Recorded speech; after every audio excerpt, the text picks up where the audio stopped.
इसका एक सिस्टमेटिक आपने अध्ययन कर लिया, जी ये विज्ञान है, जी। इसमें प्रयोग तो नहीं आया कहीं। नहीं, तो प्रयोग का मतलब आज का जो मॉडर्न साइंस में प्रयोग किया माने जाता आप है ज्ञान कोई को चीज। ले लें, जी प्रयोग का कोई मतलब नहीं है, उसको कैसे भी प्रयोग कर सकते हैं, अधूरा है ना साइंस का परिभाषा। यहाँ तो ये भी बात होना चाहिए कि आप न्याय पद तरीके से उसको प्राप्त करें और खुद न्याय के मार्ग पर चलें और ये ध्यान रखें कि उस मार्ग से और किसी का अन्याय नहीं हो रहा है। अब जैसे मैं आपको बात बताता हूँ, दुनिया में हर चीज है ना, उसकी एक सीमा है, उसका एक लिमिटेशन है, ठीक है ना। अभी आप जो बात कर रहे हैं टेक्नोलॉजी का या इन सभी चीजों का, ये उत्पादों का, इस तरह की, इसकी कोई सीमा है? हाँ। आदमी चंद्रमा पर जाने के बाद या मंगल पर जाने के बाद क्या उसकी ये इच्छा मर गई कि अब आगे नहीं जाना बृहस्पति पर? जाना है, जरूर जाना है। तो ये इसका क्या लिमिटेशन है? कोई माने लिमिटेशन नहीं, वो हम एक प्रगति करें कितना? जैसे आप है ना, आप खाना खाते हैं तो आपका लिमिट है, आप कपड़ा पहनते हैं तो उसका एक लिमिट है, आप जूता पहनते हैं तो उसका एक लिमिट है, हर चीज का एक लिमिट है। पृथ्वी का जो आकार लिमिट है, वो सूर्य है उसका लिमिट है, इसका जो मतलब इसका जो राउंडिंग है, जो ये चक्कर काट रहा है, उसका एक स्पीड है, सब कुछ का एक लिमिट है पूरे संसार में। अब बताइए, इस टेक्नोलॉजी का कोई लिमिट, नहीं इस तो। विकासवाद का कोई लिमिट कहीं तो कुछ है? आप क्यों ऐसे बताना चाहते हैं, क्यों ऐसे कहना चाहते हैं कि विज्ञान एक लिमिट के अंदर आ जाए? क्या हमें हमारी ऐसी सोच है? नहीं विज्ञान नहीं, आज के समय में ढूंढना चाहता है कि इस ब्रह्मांड को बनाया किसने, वो तो इस ठीक है। ब्रह्मांड को चलाता कौन है। नहीं, तो हम बताते ये बताते खुद जाके पहुंच के देखने का प्रयास करना चाहते हैं कि हम कहाँ तक जा सकते हैं, अपनी नहीं, एनर्जी अब का अभी यूज करना चाहते हम हैं। बता रहे हैं ना आपको, कोई नहीं जानना चाहता। आप ये कह रहे हैं ना कि साइंस में लोग ये जानना चाहते हैं कि भाई दुनिया किसने बनाया, दुनिया बना कैसे, कोई नहीं जानना चाहता। आप फिजिक्स है ना, फिजिक्स पढ़ने वाले जितने विद्यार्थी हैं ना, सबसे पूछ लीजिए उसमें से कितने विद्यार्थी हैं जो फिजिक्स पढ़ के ये जानना चाहते हैं, वो फिजिक्स पढ़ के नौकरी करना चाहते हैं, वो फिजिक्स पढ़ के पैसा कमाना चाहते हैं, वो फिजिक्स पढ़ के बंगला गाड़ी इकट्ठा करना चाहता है, वो नहीं चाहता इस ब्रह्मांड किसने बनाया, उसको जानने की इच्छा नहीं है। पूछिए आप। तो ये तो आप इंजीनियरिंग नहीं, तक जाती है ना। आप हम बता रहे हैं ना, आप पूछ लीजिए। अच्छा, अब रही बात, आदमी क्यों ना नौकरी करे, क्यों ना पैसा कमाए?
आपको अगर 4 लीटर दूध चाहिए ना, तो 8 लीटर आपके घर में हो रहा है दूध, 4 लीटर आप दूसरे किसी को दे रहे हैं। तो इसके लिए आप मार्केट पर निर्भर नहीं है, आप बाजार पर निर्भर नहीं है, आप स्वतंत्र हैं। आपके घर में 2-4 व्यक्ति आ गया तो उसको दूध पिलाने में आपको समस्या नहीं। तो क्या आप अब ऐसा फिर कहना चाहते हैं? मैं बता रहा हूँ, अभी सुन लीजिए मेरी बात। घर के पीछे है ना खाली जमीन है, उसमें आप सब्जी उगाते हैं, कभी टमाटर, कभी आलू, कभी प्याज, कभी लहसुन, कभी धनिया, है कि नहीं, कभी कद्दू उगा लेते हैं, कभी लौकी उगा लेते हैं, ठीक है ना, कभी कोहड़ा उगा लेते हैं, पालक का साग, तूरी का साग, ये सारी चीजें आपके पास है, आपके घर के पीछे है। आपकी पत्नी को जरूरत पड़ा तो गई और तोड़ के लाई, बना के खा। अच्छा, पड़ोसी के पास नहीं है, कुछ चीजें पड़ोसी के पास है, आपके पास नहीं है, कुछ चीजें आपके पास है, पड़ोसी के पास नहीं है, तो आप फेर बदल कर लिए, उनको दे दिए, उनसे ले लिए, आपका काम था। फिर आपके पास थोड़ा जमीन है, उसमें आप चावल उगा लेते हैं, गेहूं उगा लेते हैं, मक्का उगा लेते हैं, सरसों उगा लेते हैं, तोरी उगा लेते हैं, कई तरह की और सब्जियां उगा लेते हैं। उसके बाद आपके पास 4-5 मैंने पेड़ है फलों का, वो सब कुछ आपके पास पड़ा हुआ है। उसके बाद घर में अगर कभी कमर में दर्द हो गया है ना, तो इसका ज्ञान है आपके घर के लोगों को। पेट में दर्द है तो इसका ज्ञान है, आई उछलून के खा लीजिए, ठीक हो जाएगा। मैंने प्रसव घर में होने वाला है ना, तो उसको ठीक करने के लिए घर में ही लोग हैं, गांव के आसपास के लोग हैं।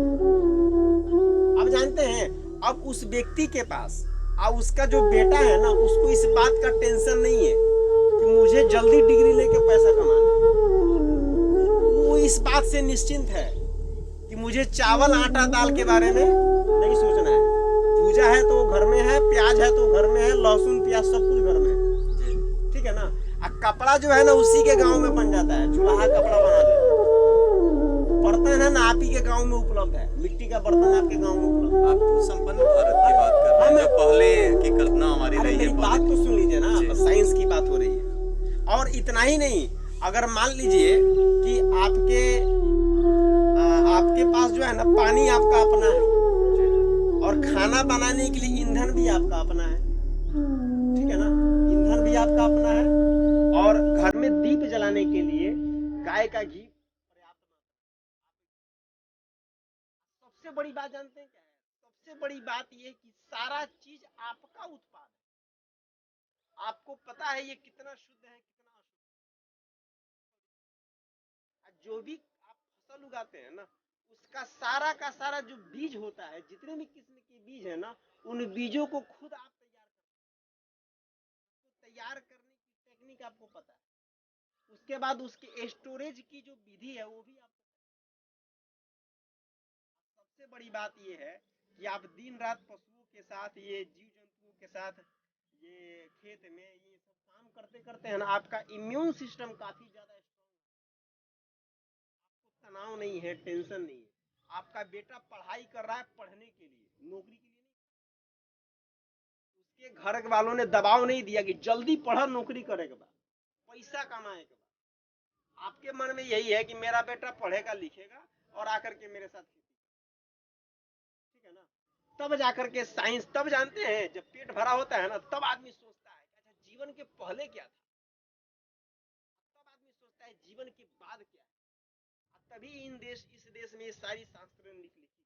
लेकिन जिन देशों में इसका अभाव रहा ना, वो लूटते रहे पूरी दुनिया, लूट के खाना इकट्ठा करते। जब यहाँ आए, यहाँ साइंस ये सब कुछ देखा, तब उन टेक्नोलॉजी का विकास हुआ, और उन्होंने दुनिया को नहीं समझना चाहा, पूरे दुनिया को बता दिया तुम जानवर थे, हम जानवर से डेवलप हुए हैं और जानवर ही है। उन्होंने कभी ये नहीं कहा कि संसार ऐसा वैसा इस तरह उस तरह से। उन्होंने बस यही कहा कि हम जानवर हैं, तो बनाने वाला कोई नहीं है। एक नास्तिक मानसिकता, ठीक है ना। और शिक्षा में, एजुकेशन में ये बिल्कुल हटा दिया कि भाई, अब न्यूटन ने तो कह दिया कि प्रत्येक क्रिया की उतनी प्रतिक्रिया होती है। यही बात शास्त्रकारों ने कहा, ईश्वर न्यायकारी है, न्याय करता है वो, जैसा आप कीजिएगा वैसा पाइए। शास्त्रकारों ने कहा कि ईश्वर न्यायकारी है, इसी बात को उसने कह दिया, प्रत्येक क्रिया की उतनी फिर भी हम विद्यार्थी को नहीं बताते कि भाई आप गलत करोगे तो गलत आपको मिलेगा। हम उसको ये बताते हैं कि गेंदा फेंकिएगा तो गेंदा रिटर्न आएगा, हम ये तो कहते हैं। लेकिन ये कभी नहीं कहते कि वाणी से अगर झूठ बोल दीजिएगा या वाणी से आप गाली दीजिएगा तो आपको भी गाली सुनना पड़ेगा, ऐसा कभी नहीं। ये तो तो इसलिए यही गेंद देखिए, को फेंकते तो वो तुरंत आ जाता आज के साइंस में जानते हैं क्या है, हम साइंस कहाँ ढूंढते हैं? बाहर, जहाँ हम नहीं है, जहाँ हम नहीं है। हम गेंदा में साइंस ढूंढेंगे, वहाँ हम नहीं है, वहाँ गेंदा अलग है, हम अलग है। इस शरीर में जो साइंस है ना, उसको हम नहीं ढूंढते। मैंने हम यहाँ पर आपको इस तरह से काट दिए, ठीक है ना? तो आप जानते हैं इस फीलिंग को, ये सब कुछ स्पष्ट है, जो बोल रहा है, लेक्चर दे रहा है, सब कुछ, लेकिन वो कभी इस बात को नहीं कहेगा। क्यों? क्योंकि ये सब कुछ क्लियर हो गया ना, तो बस बाजारवाद खत्म हो गया। वो आ जाएगा ईश्वर, आत्मा, दुख सुख वाली बात आ जाएगी, तो वो भी दुखी है, वो भी सुखी है, लेकिन वो स्टेज पर नहीं, क्यों नहीं कहेगा? तो सारा साइंस कहाँ खोजना है? जड़ पदार्थ। चेतन में जो साइंस है, जो अंदर फीलिंग हो रहा है, मैंने 10 बरस के बाद अपने माता के पास आप जाइए, तो माता के प्रति जो आपके मन में या आपकी जो करुणा भाव है या आंखों से जो टपक, उसको साइंस नहीं पढ़ाएगा। क्योंकि अगर इसको पढ़ाने लगा ना तो आदमी इंसान, वो मानवता आ जाएगा उसको, और मानवता आ गया तो बाजारवाद खत्म हो जाएगा। टेक्नोलॉजी पर जो हम आंख आंख मूंद करके आगे बढ़ते जाएंगे, खत्म हो जाएगा। क्यों? क्योंकि उसके अंदर वो फीलिंग आ जाएगी। तो हटाओ, बताओ गेंदा में कितना साइंस, लेकिन इस शरीर के अंदर जो पानी है, जो आंखों से बाहर आता है, उसको हम नहीं पढ़ेंगे। क्यों? क्योंकि उसको प्रूफ नहीं कर सकते।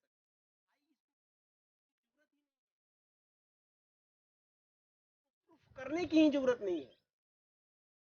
तो क्या दूसरे ग्रहों पर दूसरे ईश्वर ग्रह पर या नहीं, दूसरे सभ्यता की आप वो कीजिए, लेकिन जो प्रूफ करने की जरूरत नहीं है, जो ऑलरेडी है ना। मैंने एक गिलास में पानी को गर्म करके रखिए, आप उसको छुए तो आपको भी गर्म, मैं उसको छू रहा हूँ तो मुझे भी गर्म लग रहा है। अब उसको प्रूफ करने के लिए जानते क्या करेगा? उसमें लगाएगा वो पोंगा, थर्मामीटर। हाँ ये गर्म है, अब ये प्रूफ हुआ गर्म है। मैंने हम छू दिए, अब गर्म हमको लग रहा है, आपने भी छुआ, आपको भी गर्म लग रहा है, तो गर्म नहीं कहेगा, क्या कहेगा? भाप निकल रहा है, अच्छा गर्म है, इसको पता नहीं लग रहा, इसके लिए टेम्परेचर लगाओ।